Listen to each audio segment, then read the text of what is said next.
Los buenos días al país. Un saludo muy especial para las personas que nos sintonizan a esta hora de la mañana a través de Color Visión y nuestro canal de YouTube Espejo 360. Doctor, buenos días. Buenos días, hermano. ¿Cómo se siente? Muy bien, doctor. Una semana muy interesante a nivel local e internacional. Sí, claro que sí. Muy movida en el país. El Congreso de la República pasó por agua, como se dice popularmente aquí en República Dominicana, el proyecto de reforma fiscal con el que el gobierno busca entre 40.000 y 50.000 millones de pesos. Bueno, en el campo internacional, Donald Trump firmó el acuerdo de paz con Irán. Tan pronto se firmó, el petróleo comenzó a descender porque se abrió el estrecho de Hormuz.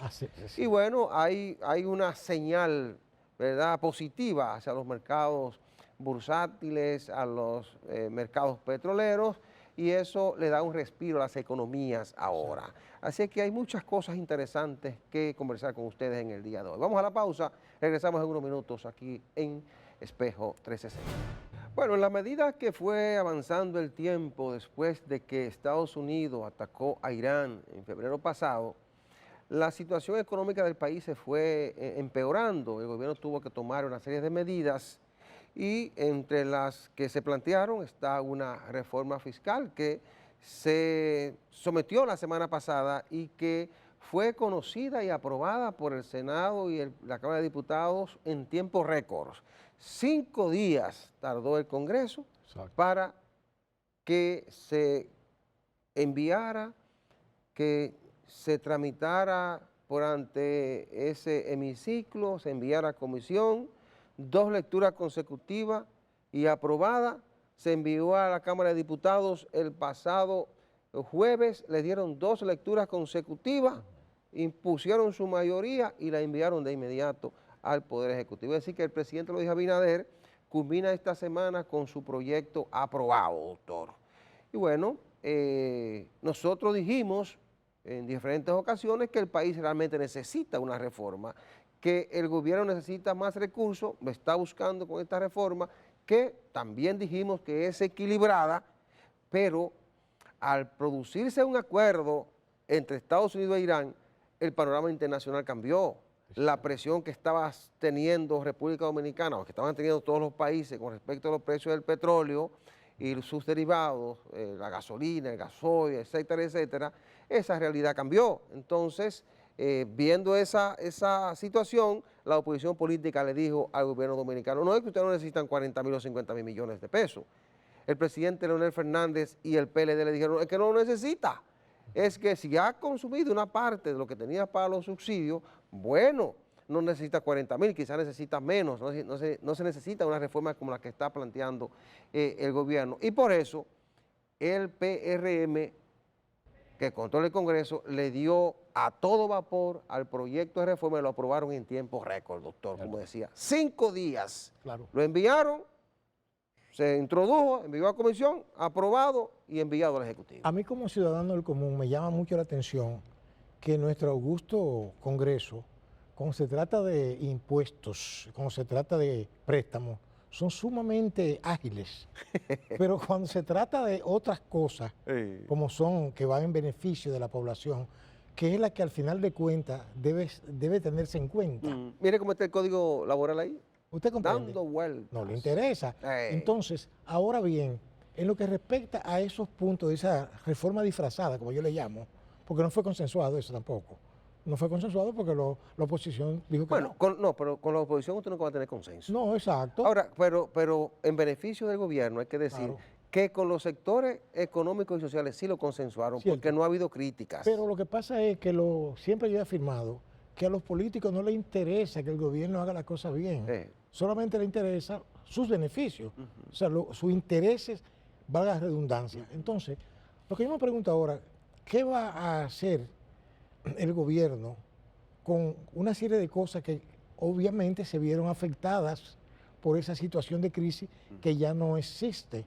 Porque así como de rápido se montó la crisis, así se desmontó también. Porque con la sola firma del proyecto de paz, empezaron los precios internacionales del petróleo a bajar, a tal forma que están hoy en una baja récord. Bueno, nosotros cerramos, al momento de grabar este programa, el pasado jueves, cerramos $75 75.7 el barril de petróleo. Lo más probable es que siga bajando. Y llegó a alcanzar $100, 112. 112. Sí. Bueno, entonces mucha gente está preguntando qué va a pasar. Ahora, doctor, sí hay que reconocer que desde hace mucho tiempo, tanto la oposición política como el empresariado, todos los sectores del país, han reconocido que el país necesita una reforma fiscal. Pues nosotros venimos arrastrando un déficit desde el año 2011. Los presupuestos que aprobamos aquí cada año son deficitarios. Ahora, la reforma que se necesita no es esa que se envió. Es una reforma para hacer frente a la situación que creó la guerra. Sí, pero que ya que creó la guerra. No crea, porque está bajando el petróleo. Va a bajar porque a la medida que tú le mandas la señal diferente de que culminó la guerra, los mercados van buscando la normalidad y el gobierno tendrá que hacer ajustes en función de la medida que tomó. Por ejemplo, los combustibles tendrá que revisarlo en algún momento, porque en la misma forma que el gobierno le subió 48 o 49 pesos el galón de gasolina premium, tendrá que revisarla cuando el precio del petróleo esté a los niveles en que estaba cuando estalló la guerra. Lo que sube aquí ahora, nunca baja. Lo que le quiero decir, doctor, es que, no, doctor, ojalá usted esté equivocado. Bueno, porque en algún momento eso tendrá que cambiar. Ojalá. No, es que eso tendrá que cambiar y eso puede ser peligroso también. Claro. Eso puede ser peligroso para el gobierno. Sí. Mire, doctor, lo que sí le digo es que el presidente Abinader y el gobierno, a través del Ministerio de Hacienda, comunicaron que en las primeras 8 semanas de la guerra, se agotó aquí el dinero que se tenía presupuestado para los subsidios. Recuerde, se buscaron 800 millones para un subsidio a los transportistas. ¿Usted recuerda? Sí, claro. Buscaron 1.000 millones para un subsidio a los fertilizantes. Es decir, el gobierno agotó, y hay que reconocer eso, parte de lo que tenía para los subsidios, o la mayor parte, y eso tendrá que buscarlo por otra vía. Por eso ese paquete que ahora, como la guerra terminó, como hay un acuerdo de paz, el gobierno ahora sale premiado, porque quizás no necesite los 40.000 o 50.000 millones, como le decía la oposición, pero tiene esos cuartos ahí. Bueno. Pero además, doctor, tomó medidas que si no revisa se pudieran convertir en un problema para el gobierno. Es que el gobierno no tendrá argumentos para decirnos a nosotros o para decir a la población, miren, yo le subí a ustedes 48 pesos el galón de combustible de gasolina premium para citar un solo derivado del petróleo, no lo voy a bajar porque hay problemas. No. Cuando usted subió esos combustibles, el petróleo rondaba los 60 y pico de dólares, o 70, y ya está en 70 y pico de dólares. Cuando ese petróleo baje a los niveles en que estaba, que pudiera llegar incluso hasta los 60 dólares el barril, el gobierno va a tener que revisar esos precios, porque si no lo hace, independientemente de lo que usted dice, que lo que aquí sube no baja, porque esa ha sido la práctica, no es que yo no estoy de acuerdo con usted, es que esa ha sido la práctica. Claro. Eso se puede convertir en un arma de doble filo para el gobierno y para el partido de gobierno. No, pero déjame decirle otra cosa que no se ve, porque a veces los que están en el gobierno están ciegos de un lado, como los caballos. No, tú lo ves siempre positivo. Sí, que le ponen una cosa ahí a los caballos, ¿se acuerda? Que le ponían una cosa en Antiojeda, por ejemplo. Pero que eso también puede ser un arma de doble filo para el gobierno, porque la oposición ahora puede también beneficiarse de lo que vaya a hacer ahora. Ah, claro, claro. Ay, ¿usted cree que Danilo Medina y Leonel Fernández lo están esperando a ver qué va a hacer el gobierno? Claro. Están esperando, porque es que cuando usted está en la oposición, está viendo los escenarios que le pueden favorecer electoralmente. ¿Qué fue lo que dijo Leonel Fernández con el Congreso de España cuando analizó el paquete? Dijo, el gobierno no necesita este dinero. Le dijo, el gobierno está buscando dinero porque ha sido incapaz en la administración de los fondos públicos. O sea, fue la argumentación, un discurso político, pero es el discurso que él enarbola para buscar un beneficio electoral. Exacto. Ahora, ¿qué va a decir Fernández? Después de estar seguro, bueno, mira, ya el escenario cambió y de hecho, cuando dio la conferencia de prensa, y por eso aceleraron la aprobación en el Congreso, el petróleo estaba en 80 ya, porque ya se había adelantado la firma del acuerdo para el pasado viernes en Suiza. Pero hay algo que yo quiero recalcarle a usted ahí, que no es que se me vaya a ese punto, y es que esas medidas que se han tomado, estoy observando que no afectan tanto a la clase media y a la clase baja. Sí, fue porque el paquete es equilibrado.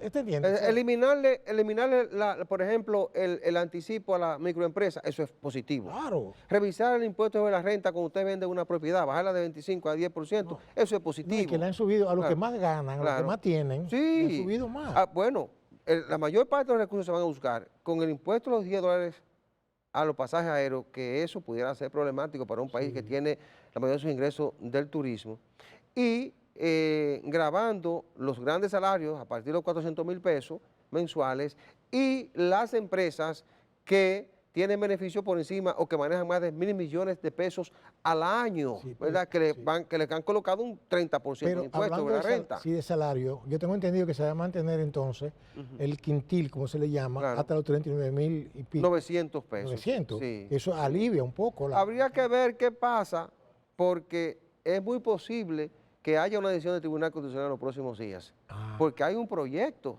en el Tribunal Constitucional sometido por Omar Fernández, que es el senador de la capital, y otros juristas que acudieron por el Tribunal Constitucional y lo dejó el pasado miércoles en estado de fallo. Exacto. Que eso pudiera obligar al gobierno más adelante, si el Constitucional falla a favor de esa instancia, obligarlo a revisarlo hasta los 52,000 pesos, que es lo que se ha establecido. Que le hacen caso, que aquí hay más de 200 decisiones constitucionales que no le han hecho el caso, el caso del perro. Eso es verdad. Sí. Bueno, se aprobó el proyecto de reforma, el mundo ha cambiado y esperamos que esto le dé un respiro al país y que aquí comencemos a revisar luego algunas de las medidas que se tomaron como prevención para evitar que la crisis internacional provocara un choque tan terrible a la economía que nos hiciera retroceder en materia de crecimiento. Vamos a hacer la pausa, regresamos en unos minutos.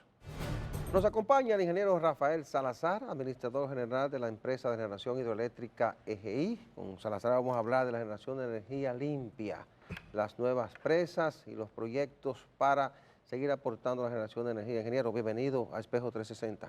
Gracias, César y José. Gracias. Muchas bendiciones y esperando que hagamos un buen trabajo aquí, ¿verdad? Que la gente se entere de cosas que son importantes para el país. Es así. Cuéntenos, mire, ha llovido mucho este año, contrario a lo que la gente pensaba. De enero a mayo ha llovido bastante. Aunque se ha proyectado que la temporada de huracanes va a ser menos intensa que en otros años, porque ahora está afectando el fenómeno del Niño, los mares, las aguas de los mares están más calientes, es menos propensa para que se formen los huracanes, pero independientemente de eso ha llovido mucho. Cuéntenos, las presas están llenas, esto ha permitido producir más energía. ¿Cuál es la realidad de EGI en este momento en materia de generación? Bueno, así mismo como usted planteó, en los meses de enero a mayo tuvimos una buena capacidad de poder almacenar agua.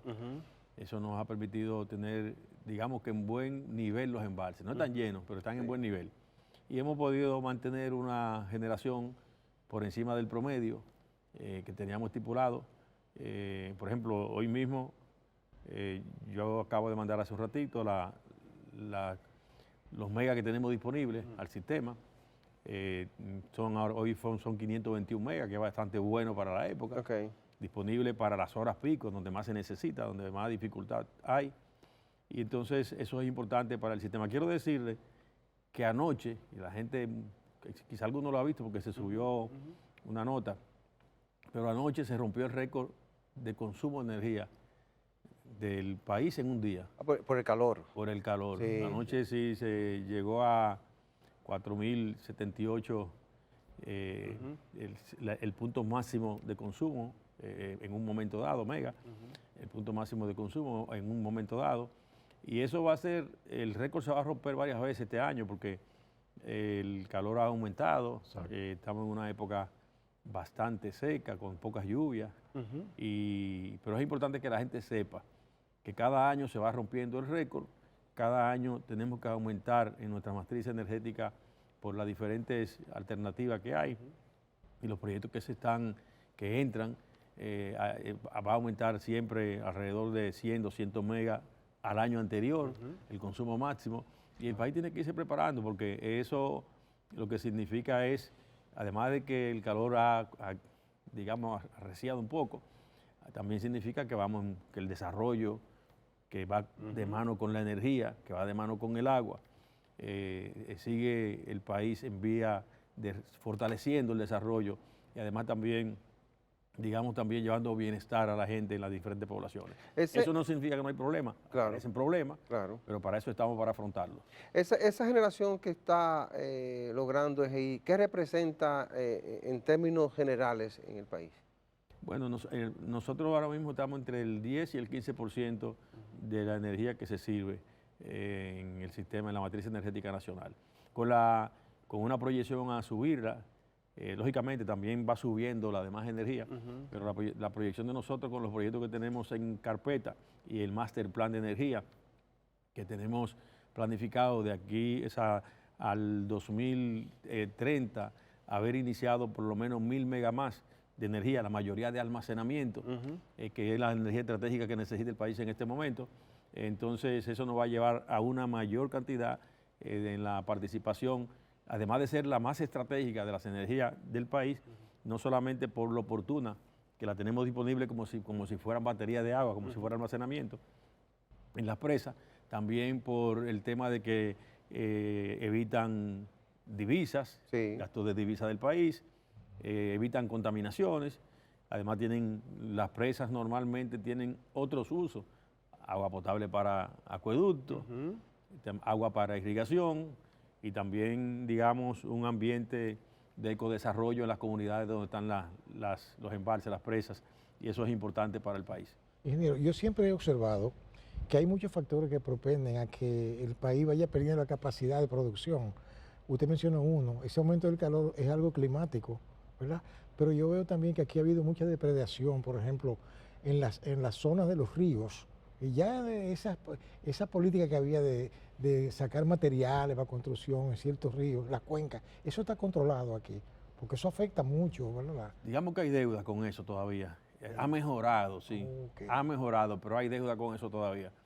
Y una deuda en mi propia provincia, San Cristóbal, que siempre ha sido atacada en el río Jaina, en el río Nigua, en el río Nizao, en el río Yuazo, siempre en el río Cambita, en el río de Cambita, siempre ha sido atacado. Pero ha mejorado, porque por ejemplo, ahora mismo, combinado las diferentes instituciones que estamos en el tema de agua, medio ambiente, el INDRI, EGID, INAPA, entre otras, la CAS, siempre se va produciendo avance en el control. Por ejemplo, ahora mismo EGID está en el tema de limpieza de embalse, y esa limpieza de embalse lleva a tener que eso que se saca del embalse para limpiarlo, una parte de eso es material que entonces va al mercado y evita entonces que se tenga que hacer un tema de depredación, y si no, lo que se hace es un tema de recuperación de la presa en vez de hacer un impacto negativo. Y entonces eso está pasando. Ahora mismo nosotros estamos limpiando la presa de Valdesia, tiene estimado 55 millones de metros cúbicos de sedimento, que eso es como hacer la presa Guayubín. O sea, casi la mitad, ¿verdad?, la presa. Sí, más o menos anda por un 40-50%. Tenemos también, estamos en el embalse Las Varías. Pero antes de que avancemos más en eso, ¿y cómo se está haciendo, ingeniero, eso? ¿Lo está haciendo EGI o hay una empresa que lo asumió a cambio de aprovechar los agregados? Nosotros lo que hemos hecho, eso nunca se había hecho en el país, primera vez que se hace en esta gestión, y ya tenemos varios embalses en ese sentido. ¿Qué hacemos nosotros? Donde hay interés por empresas que trabajan en el área, el tema de los agregados, nosotros subimos al portal, todo el que quiera participa, y lo hacemos sin costo para la empresa. Que quien lo saque, que tiene un alto costo sacarlo, pueda entonces utilizar esos materiales para aprovecharlo, ponerlo en el mercado, y con eso se cobra. Entonces, eso nos permite la ventaja de que donde hay interés lo podemos subir. Donde no hay interés, pues lamentablemente no podemos afrontarlo porque el costo es muy alto. Nosotros subimos, cuando subimos Valdesia, Higüey y Aguacate. Nadie se interesó en Higüey ni en Aguacate porque era costoso, el tema del transporte, de sacarlo, peligroso por las alturas también. En Valdesia se interesaron y nosotros entonces subimos una licitación al portal. Y ahí entonces se adjudicó, participaron los que quisieron participar, igualmente se hizo en La Varía. La Varía fue producto de una iniciación de la gestión anterior, pero no pudo ejecutar, sino solamente lo subió al portal, pero no pudo ejecutar. Nosotros encontramos eso y a eso nos dio luz a nosotros para entonces afrontar otros embalses. poder ver otros embalses para subirlo al portal y para manejar la limpieza. Ahora mismo tenemos en agenda, porque hay manifestación de interés en el embalse de Sabaneta, eso en San Juan, y en contraembalse de Rincón. Tenemos, digamos, interés, que es lo primero que tenemos que tener, porque si no hay interés ni siquiera lo subimos, porque la empresa no puede costear lo que eso significa en términos de económico. Entonces, y le cuento, en Puerto Rico declararon de emergencia el tema de limpieza de los embalses por el tema agua potable para Puerto Rico, y a costo del Estado, por otras condiciones que hay allá, que no son las mismas que nosotros, ya son las leyes americanas. Claro.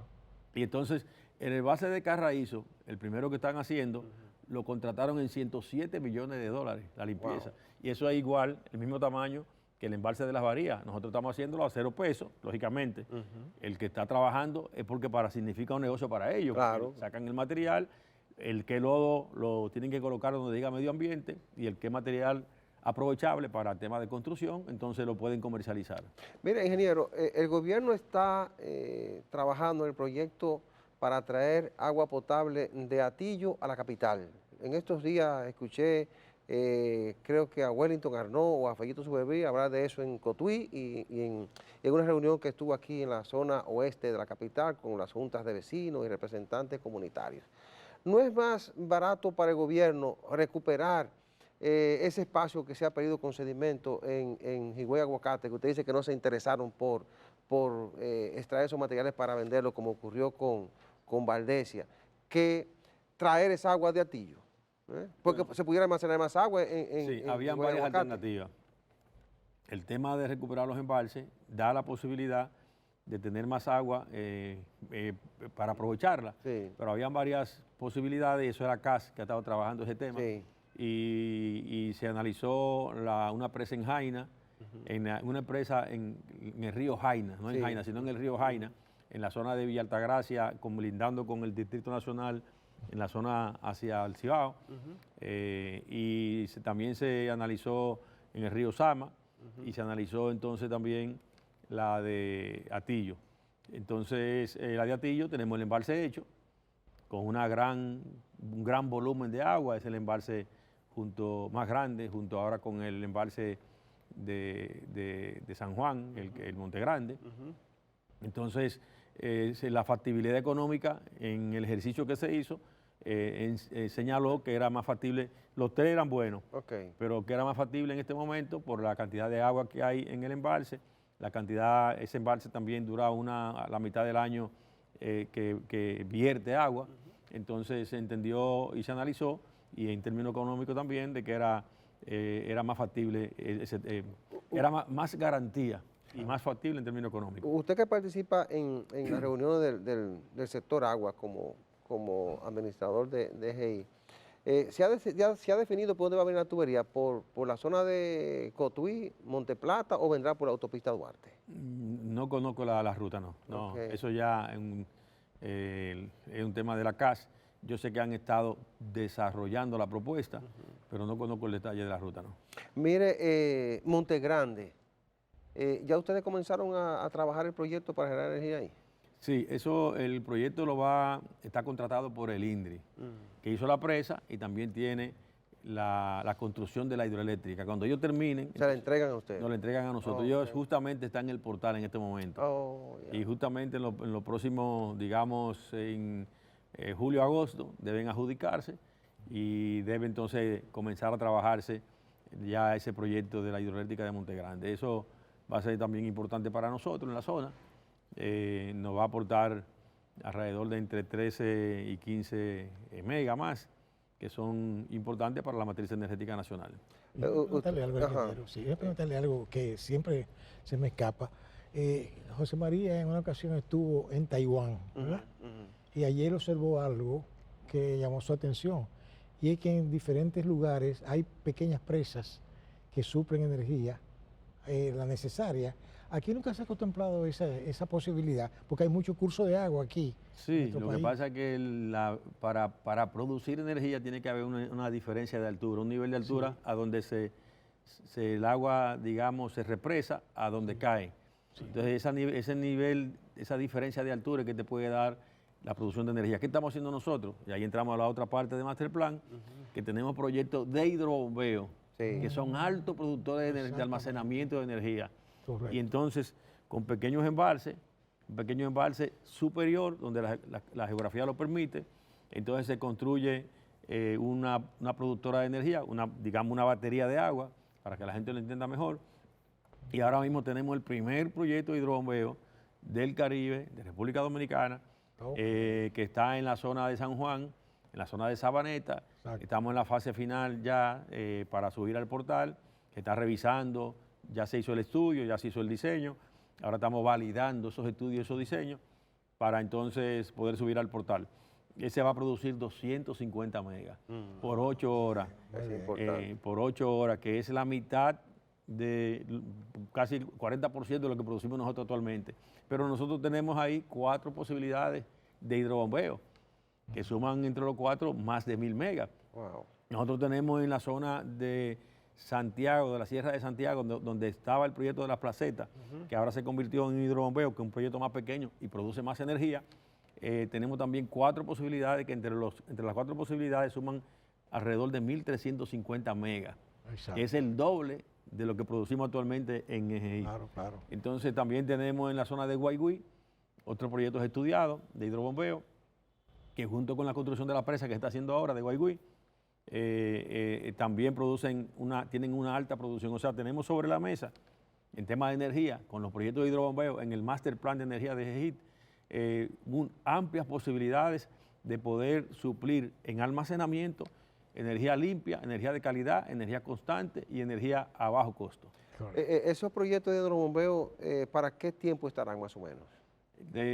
Por ejemplo, el proyecto de Sabaneta se lleva en su construcción alrededor de 3 años. Las obras civiles se terminarían para finales del 2028, pero ya la producción de energía sería también a finales del 29.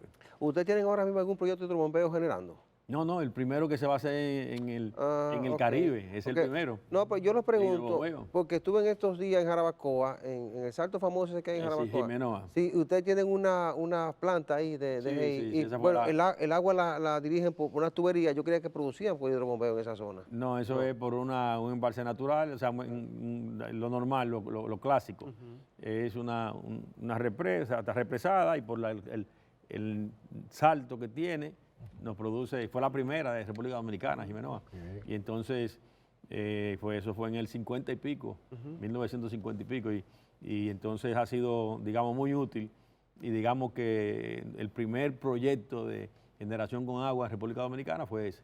Entonces, el sistema de hidrobombeo que ustedes tienen diseñado puede duplicar la capacidad de generación de EGI, que ahora son 500 y pico de megavatios. Son 627 en este momento. Y lo pueden duplicar con hidrobombeo. Nosotros tenemos proyectado al 2030 tener iniciado en EGI más de 1000 megas de energía a través de hidrobombeo, y también los proyectos que tenemos de hidroeléctrica, como en el caso de Monte Grande y como en el caso también de Guaigüí, que entraba para esa fecha, y como otros que tenemos, pero el grueso de energía que estamos proyectando es a través de los hidrobombeos. Y el hidrobombeo tiene la ventaja, de que ahora mismo en las horas de día se está produciendo más energía solar que la que se necesita, y se está botando, se está vertiendo. Entonces, el hidrobombeo, junto con las baterías, que también se está trabajando en eso, va a permitir que esa energía no se bote, sino que se guarde en batería de agua, batería convencional, con cualquiera de los dos métodos. En el caso de nosotros, batería de agua, y entonces se pueda usar en el momento que se necesita. Esa energía, cuando la están botando, significa que es a cero costo. Ese bien que es importante y que se necesita, la gente, y es producto de la gran cantidad de energía solar que se han instalado, y que hay otros proyectos que están en proceso de energía solar, y que entonces se necesita el tema del almacenamiento. Ahí entramos nosotros con los hidrobombeos, y entran también los proyectos de almacenamiento por batería ya normal, con la parte química, ¿verdad? Y eso va a ser muy importante para el país, porque es lo que va a fortalecer y a robustecer la matriz energética nacional. Ingeniero, permítanos hacer una breve pausa. Al regreso, quisiera que habláramos de las nuevas presas y los proyectos que ejecuta EGI en las zonas que están en los alrededores de las presas que ustedes utilizan para generar energía. Regresamos en unos minutos.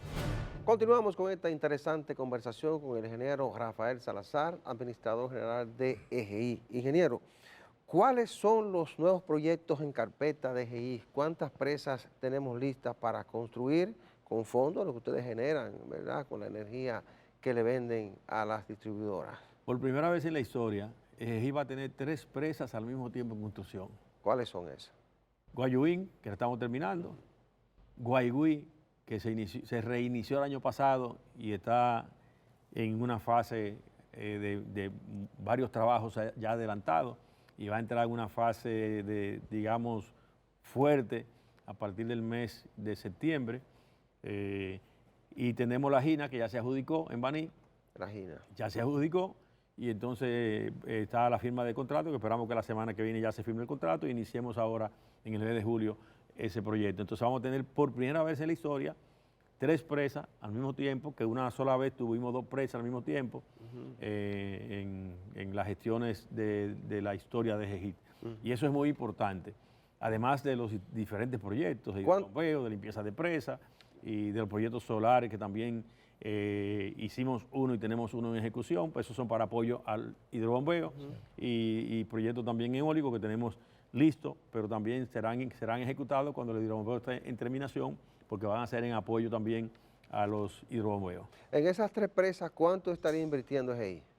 Bueno, en la presa de Guayubín son alrededor de 120 millones de dólares.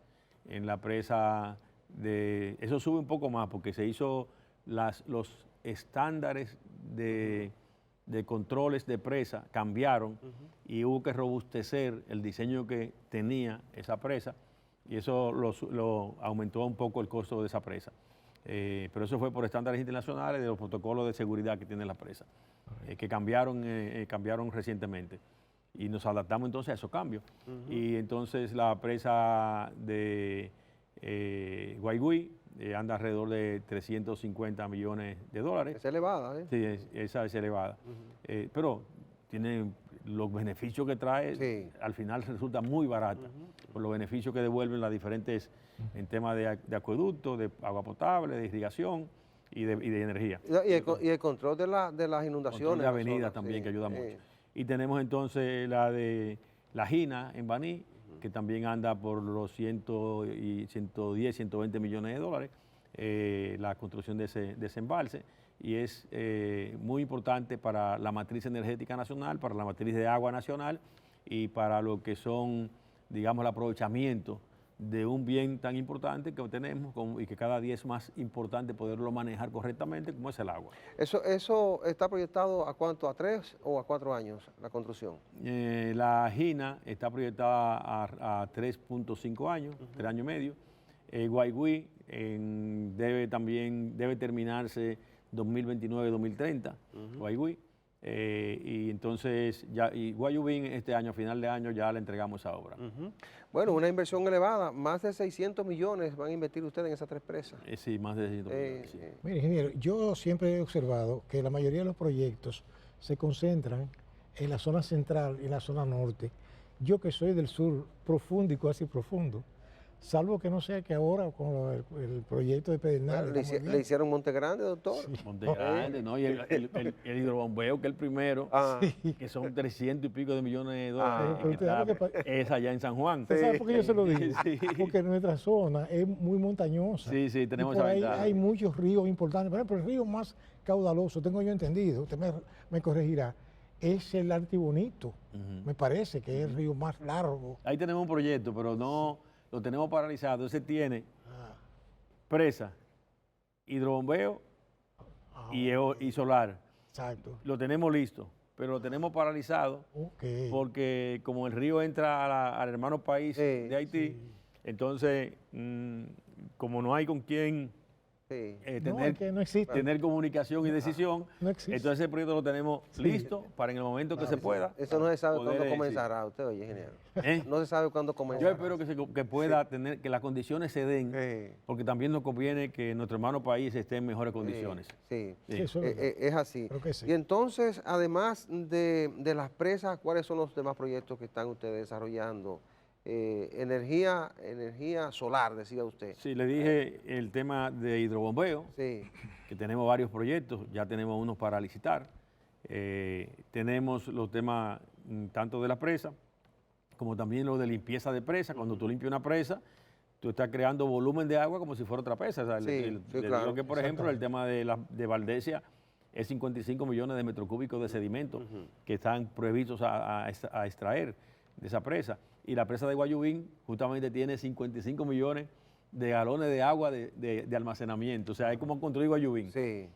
Entonces, tenemos también el proyecto de repotenciación y modernización de las centrales hidroeléctricas, que eso es las mismas centrales que tenemos ahora, que son, digamos, viejitas, porque una tiene 50 años, esa de Jimenoa tiene más de 50 años, otras 40. Entonces hay que someterla a una modernización, a una repotenciación, y ahí vamos a tener 125 megas más también de energía con las mismas instalaciones, además de tener instalaciones más ya modernas, digamos.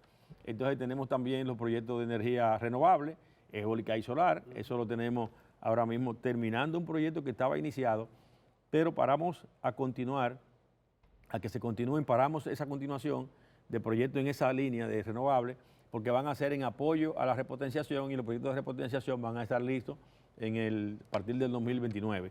Entonces, de hidrobombeo, van a estar listos a partir del 2029. Y entonces son los ejes, digamos, de ese master plan que nos van a permitir a nosotros fortalecer más la matriz energética nacional. Mire, ¿qué porcentaje del agua que tenemos estamos aprovechando nosotros, más o menos? Cuando entró Monte Grande, subimos alrededor de un 13% del agua, de aprovechamiento de agua de la que el país. Nosotros debemos aspirar a por lo menos llevarlo de manera aumentando proyectos, haciendo las diferentes presas que podemos hacer nosotros, que pueda hacer también el INDRI, y también la puede hacer la CAS. Debemos aspirar en algún momento llevarlo a un mínimo de 30%, de poder tener el agua que producimos y que en vez de irse al mar, la podamos retener y la podamos reutilizar en proyectos agropecuarios, agua potable, energía, digamos también en almacenamiento, y que ahí también se trabajan proyectos de ecodesarrollo, proyectos también de piscicultura, de deportes acuáticos, en fin, hay muchísimos temas. La gente ve el agua potable, ve la irrigación, ve la energía, pero hay muchos temas también derivados de eso, que también son importantes para las poblaciones. Bueno, lo preguntaba porque en un momento, cuando se juramentó el gobierno del presidente Abinader, se comenzó a hablar de una planta de desalinización de agua. Se comenzó a hablar con los israelíes, que son especialistas en la materia, pero si nosotros solamente estamos aprovechando el 13%, es mejor comenzar a construir presas y aprovechar por lo menos el 70%, no vamos a necesitar por ahora desalinizar agua, ¿verdad? Todos esos proyectos, todos son complementarios uno con otro. La desalinización... Pero es cara esa, ingeniero. Es un poquito más cara todavía la tecnología, pero en algún momento va a ser más barata. Pero en las comunidades que son aisladas y que no tienen, digamos, por ejemplo, el este, que no tiene diferencia de altura para hacer presa, entonces eso es una alternativa que hay que analizar. La llevamos por tubería. Sí, pero está el tema, si está el agua ahí, se puede hacer el proyecto. Hay que ver el tema de factibilidad técnica y factibilidad económica. En el momento que eso que dé positivamente, serán buenos proyectos para zonas de alto consumo y que estén aisladas y que tengan diferencia, digamos, que no tengan diferencia de altura para producir, para poder impulsar esa agua. Le vimos la semana pasada entregando una carretera junto al presidente Luis Abinader en la zona norte, específicamente en Santiago. ¿Cuántas carreteras, cuántos proyectos en torno a las presas que ustedes manejan han construido ahí durante su gestión?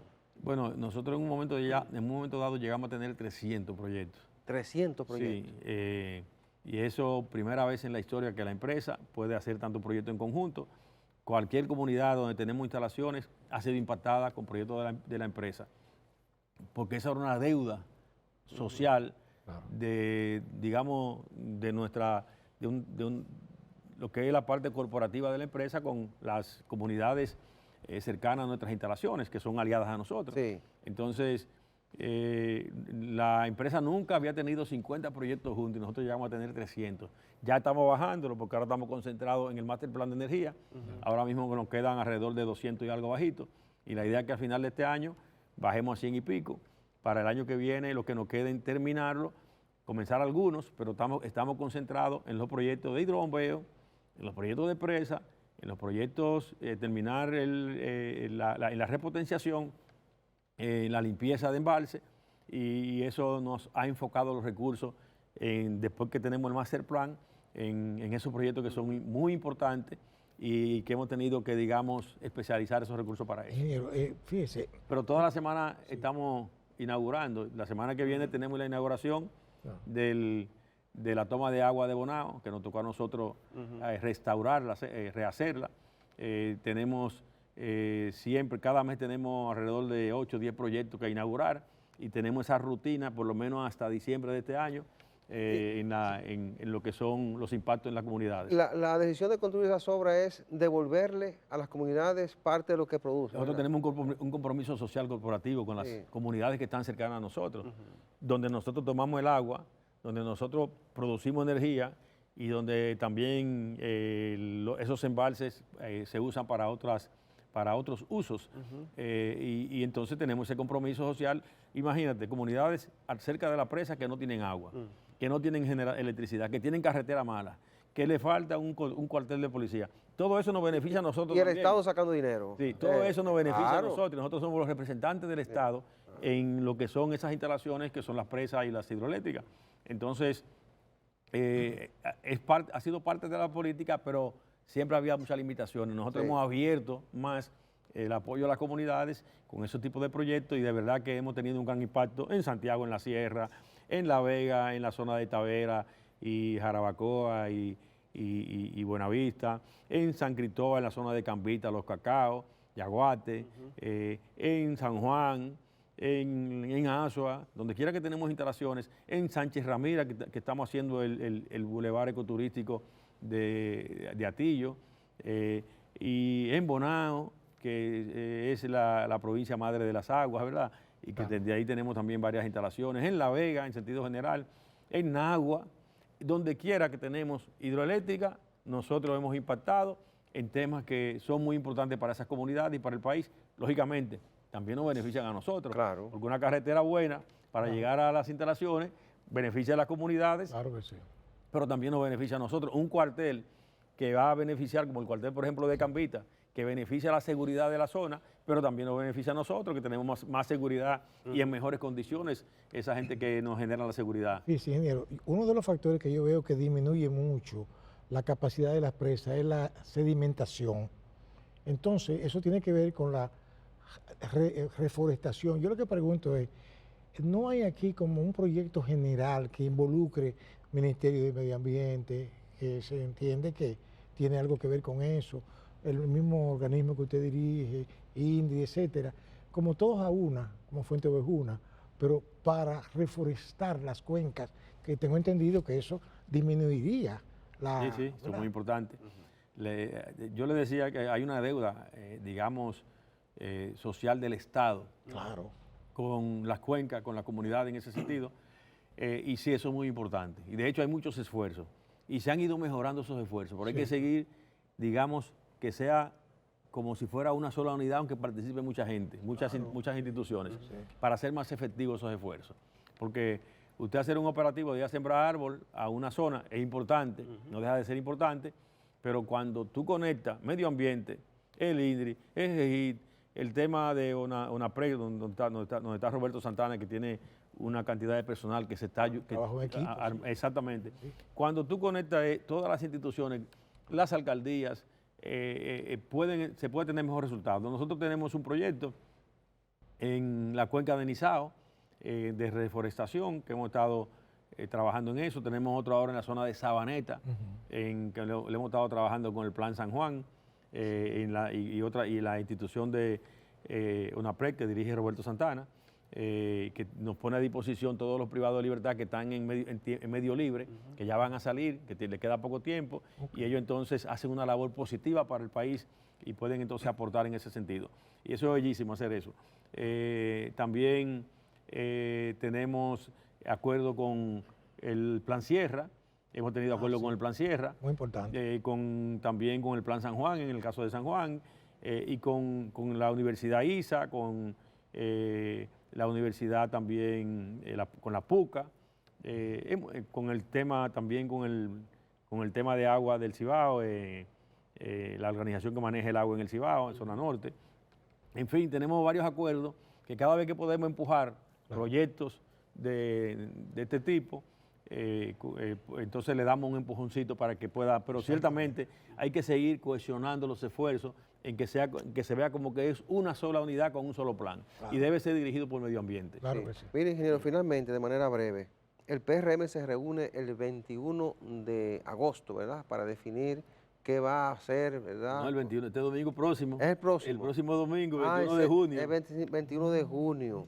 ¿Y cómo están las expectativas para esa reunión de este 21? Sí, esa va a ser la Asamblea Nacional del PRM para ya poner fecha a lo que es el Comité Nacional, la Asamblea Ordinaria y la Asamblea Extraordinaria, la Convención Ordinaria y la Convención Extraordinaria, que son terminamos en septiembre, donde vamos a redefinir el tema de los estatutos del partido, el tema de las estructuras del partido, y a salir con un partido robusto, más robusto, para septiembre, y ya completamente, digamos, con sus, lo que son las estructuras ya reorganizadas. Eso es muy importante, y el partido tiene ya su ruta para eso bien definida a través de la Comisión Ejecutiva Nacional y todos los organismos a nivel nacional. Bueno, lamentablemente no acaba el tiempo, le vamos a invitar luego para hablar de política, que se nos quedó en el tintero. Bien, gracias al ingeniero Rafael Salazar, director de la empresa de generación hidroeléctrica EGI. A ustedes gracias por su atención, la cordial invitación para el próximo domingo a la misma hora y por este canal. Buena suerte, buenos días.